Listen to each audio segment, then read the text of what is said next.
好可以 introduce 多一樣嘢啦，就係一種叫音力嘅東西啦。咁個音力係點玩法嘅咧？其實而家係 soft entry 啦。點解都係會彈咗出嚟咧？其實就係因為你 soft 吸到一個位，你就由得佢出咗聲，即係你純粹放咗出嚟，然之後由得佢有力就捉住佢先咁樣。但係其實你係要，我唔知有冇玩 ball games 啊，接籃球啊、排球又好啦，個波嚟到嘅時候，你可以咁樣捉住佢啦。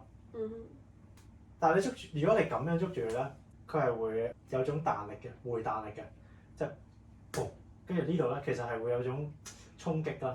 佢係有機會會咁樣之後個波會彈走嘅。咁而家個情況就係咁啦，就係你雖然都係由得佢慢慢過嚟，但係咧當佢出聲嘅時候咧，你冇去俾任何反應佢。咁所以音力咧就係你而家去吸音啦，吸音係呢個啦，嚟到嘅時候咧，你係要少少向後一下，少少去 buffer 咗佢。So 呢個就係譬如平時接波打過嚟，其實你係會咁樣攞住咧，佢就會落咗手咯。但係其實咧，因為你嚟呢個位嘅時候咧，你係要用力嘅。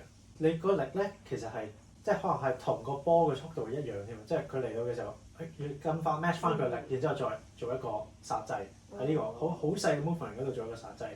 So what is happening with 你而家個李家圖就係吸就係呢個波啦，吸嚟到之後，其實你係要有一個 buffer 俾佢，你係要反而要出一個好細嘅力音力，咁樣去 buffer 咗 cushion 咗個音咁樣。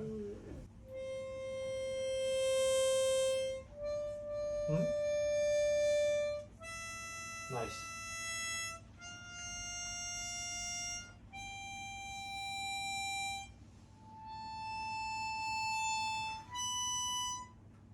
Hey, so far so good. So far the best of all。就係個 B 嗰啲。係，嚟一次。